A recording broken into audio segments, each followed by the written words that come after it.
Okay, one of you guys need to say something. You're starting to freak me out. That game was, I think the word is dominant? I gotta disagree with you. I wouldn't say, even though we won, I wouldn't say it was a dominant game. We still played kind of bad. There really is no such thing as pleasing you, is there? The only thing that'll give me satisfaction is winning a Stanley Cup. So one game is just 1/16 of the way there. Of course, that's your definition of success. I'll be sure to say this one loud enough so the people in the back can hear me, and maybe they can hear me all the way from Winnipeg. Vegas Golden Knights win Game 2 of the first round of the Western Conference playoffs over the Winnipeg Jets by a final score of 5-2. Now, to say that this game was comfortable the whole way through would be the biggest lie I will have ever told, because this game was, for large swaths of the game, incredibly uncomfortable. Now, it started off as all things do. You get the pregame scout. You know that both teams are pretty much going to go with the exact same lineup. The only notable lineup change is that Jonathan Quick is no longer backing up Laurent Brossoit. Instead, Aiden Hill takes up the backbenching duty and is there just in case. And so the big storyline coming out of Game 1 was the Golden Knights' inability to pass, skate, shoot, do anything. Oh, now look who's impossible to please. Dude, just give it a rest already. So it was important for the Golden Knights to try and right the ship going into the opening period, try and set the tone early. And it appeared, at least for a split second, that is exactly what the Golden Knights had done. Now, they kind of got off to a little bit of a shaky start, first 3-4 minutes. Obviously, first little bit still feeling out your opponent, even though it is Game 2 of the series. The adjustments the Knights made between Tuesday and Thursday needed to be, tested out. And, as they say, the best laid plans don't often survive first contact with the enemy. And it looked like this plan was actually working pretty well. Golden Knights were pretty good on the forecheck pretty early. And ultimately, that good forecheck turned into the first power play of the game. Now, the first power play of the game is often a pretty watershed moment, especially in these tight playoff matchups, which is what is to be expected in this Jets-Golden Knights matchup. Good defense, good scheming, all that. And to say that I jumped out of my chair when I thought that, I believe it was Chandler Stevenson, had opened the scoring, I jumped out of my chair. I was up celebrating. And then I realized, wait a second, that's not a normal goalie. Nay, that's not even a mere mortal in net. That's Connor Hellebuck. And of course, he makes just some crazy sprawling save from his right to his left, just sticks his glove out and just snaps it out of the air, which is just honestly, it was a little bit soul crushing when I first saw it. But, it's early. There's still plenty of time for good things to happen. And as fate would have it, the Golden Knights would go down a man later on in the first period. And for how decent the Winnipeg Jets power play was in Game 1, scoring once even though it wasn't garbage time, their power play looked incredibly good here late in this first period. And lo and behold, to no one's surprise, Lowry gets his third goal of the playoffs, third goal of the series, and puts the Winnipeg Jets up 1-0. Now, at this point, I'm a little bit disgruntled, disheveled, irked, all the things that accurately describe how one would feel when feeling like for the second game in a row you dominated the early part and still get scored on first. I was thinking, great, this is kind of what it felt like in December when we would play great but still give up the first goal, and I think we lost 6 of 9 games over that stretch. I believe it was in late December, early January.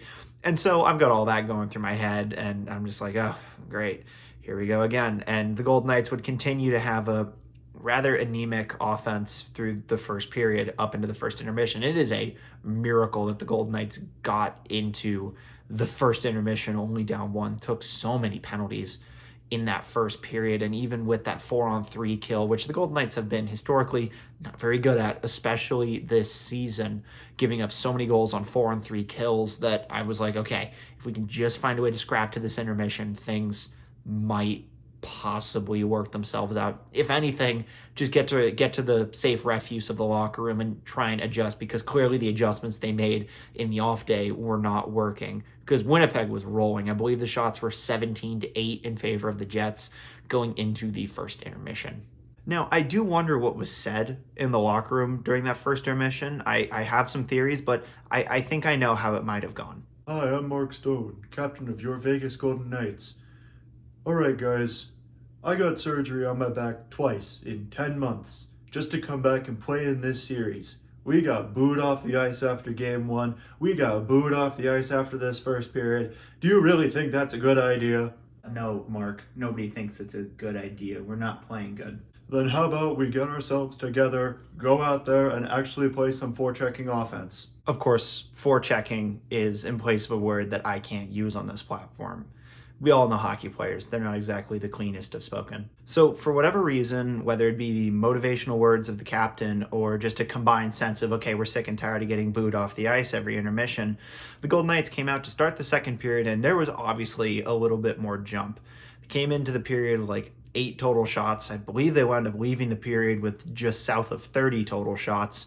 So obviously something happened, and somewhere in the middle, the Golden Knights found their game and made the big adjustment that I had been screaming through my TV screen for 2 straight games, saying, got to get the puck low in the zone, got to play offense, strong forecheck, make their defenders play defense, and that is exactly what started to happen. The first goal that the Golden Knights would score to tie up the game at 1 came off the stick of William Karlsson, who at that point was the only Golden Knight who had found a way to solve the Rubik's Cube that is Connor Hellebuyck. And it came off of just a broken play. I believe Kessel took a couple hacks at it. I believe Smith took a couple hacks at it in the slot. The puck just was laying between the hash marks, and Karlsson just kind of came in through a sea of bodies. I believe there were 3 white sweaters and 2 gold sweaters in the frame before Karlsson joined, picks up the loose pieces and stashes the puck top cheese in the cookie jar behind Connor Hellebuyck's glove hand. So big, fortress erupts. Everything's going crazy. Happy days. Vegas lights playing in the background, because of course it is. And honestly, at this point, I started to feel like, okay, maybe we can be in this game. And then just a little bit later on in the period, the Golden Knights are able to have a nice grinded out offensive zone shift that results in the Winnipeg Jets icing. Bruce Cassidy throws out the top line, gets Jack Eichel out there, and Jack Eichel does Jack Eichel things. He kind of works the puck down low, gets a little bit of help, I believe, from Michael Amadio, who takes the puck kind of around, sends it up to the point for Pietrangelo, who just one-times it off the wall.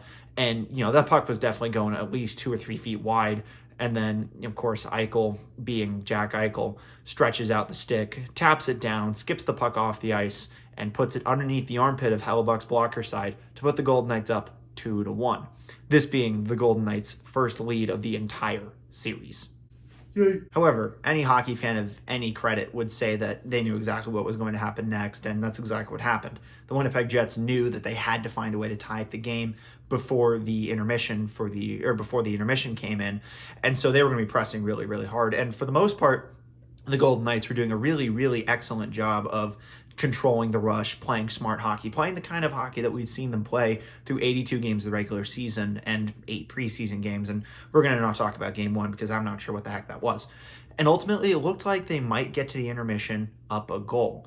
That was until a very harmless breakout by the Winnipeg Jets that looked like it was going to do anything.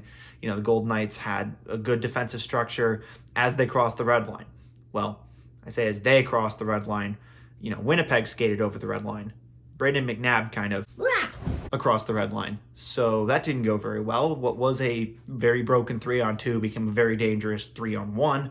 And, tick-tack, push comes to shove, chip play over Brossoit's shoulder. We got a tie game. And that is exactly where the game would go into the second intermission, with the Golden Knights and Jets locked up at 2 apiece. So aside from a poorly timed trip over an imaginary red line, the Golden Knights were actually playing really well. They made the very good adjustment in the first intermission, netted 2, and, did have the lead for a good chunk of time in that period.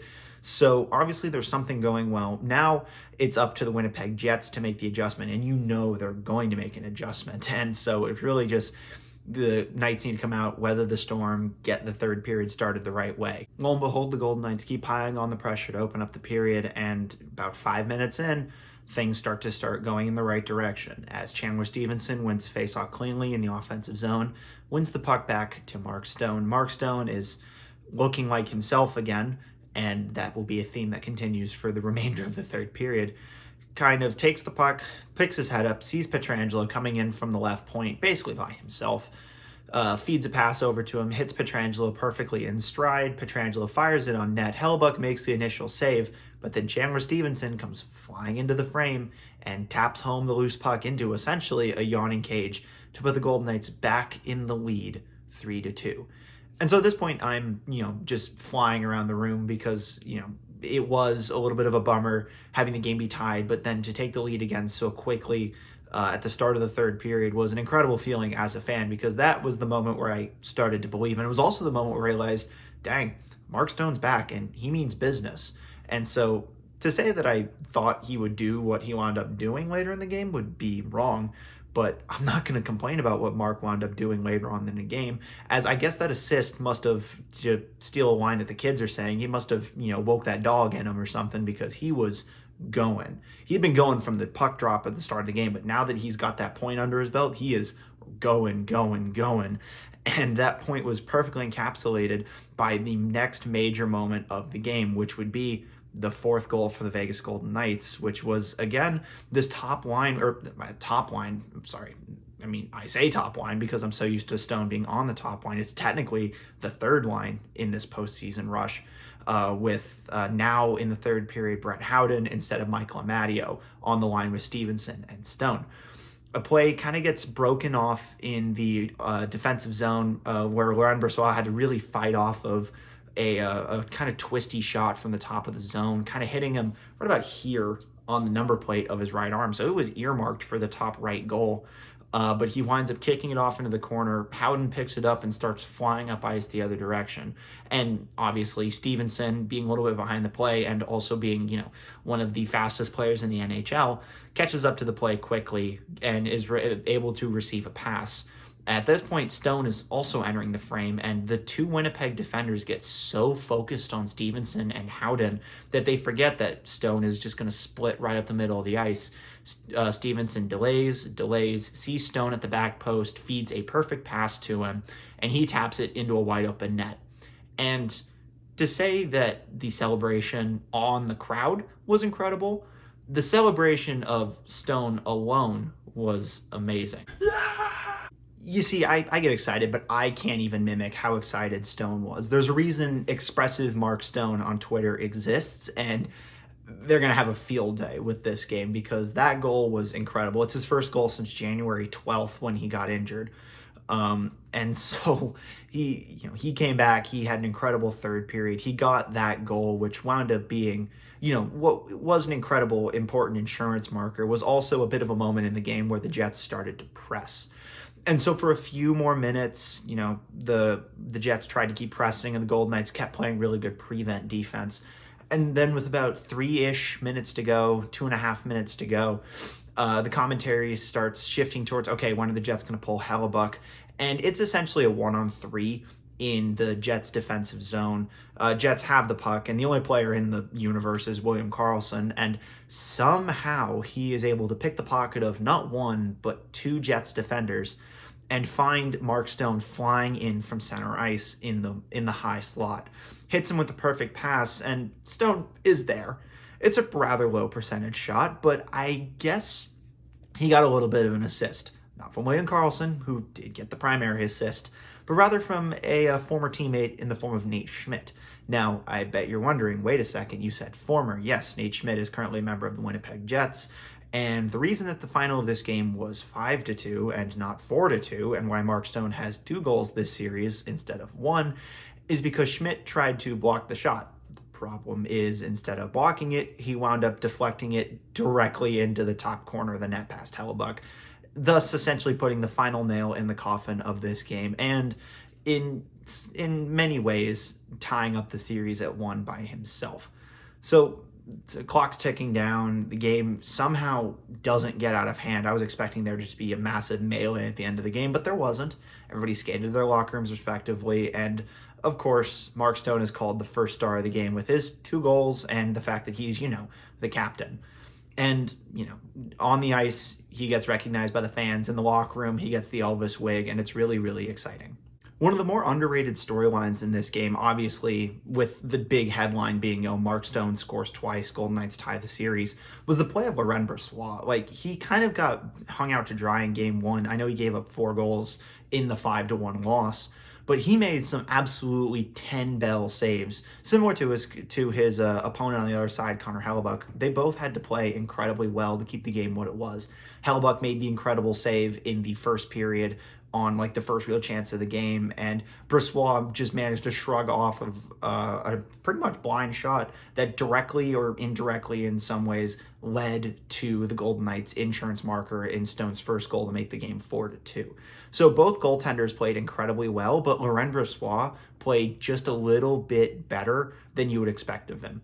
Obviously, the Golden Knights are probably going to need to find a way to give up less than 2 goals a game, or 2 goals or less per game if they want to have a chance at continuing to win this series and win more games. And most importantly, they got to play like they did second period onward, because basically the first 4 periods of this series, game 1 plus the first period of this game, game 2, were just hideous. There was nothing going, and then something switched in that first intermission, whether it be the pep talk like I so lovingly portrayed, or just the realization that the game plan that they need to do is what they need to do. The forecheck was there, the offensive pressure was there, they were fast on pucks, they were taking shots from all directions, which made Winnipeg collapse defensively, opening up opportunities and causing odd man rushes, of which the Golden Knights were able to take advantage of. So ultimately, the adjustments worked very well, and now that the series is tied up, shifting back to Winnipeg for a matinee start on Saturday, it's anyone's game. Golden Knights are one of the best road teams in the NHL. I believe they put up 6 on Winnipeg the last time they were up there. And while I don't think that will happen on game 3, I would love it if it did. Ultimately, the series is still up for grabs. And honestly, now that the Golden Knights are awake, they're running, they know what they have to do. It is now up to the Jets to make the adjustments. And, whether or not they're going to be able to make that adjustment is for time to tell. But, what matters is that the Golden Knights win game 2, 5-2. And it was only stressful for about 48 minutes of the entire game. But, it's got to inspire confidence that the team was able to overcome the adversity, give up the first goal, and still find a way to claw back and even up the series, and at least keep it interesting for us fans here at home. So that being said, thanks for watching. I appreciate you guys tuning in and letting me take up a little bit of your time, explaining my weird fandom with this crazy hockey team. Comment down below if you want to interact with me, especially in this playoff time. I'd love to talk to everybody. Like the video if you liked it. Tell all your friends about it. Subscribe if you really enjoyed it and want to keep up with all the latest Golden Knights content.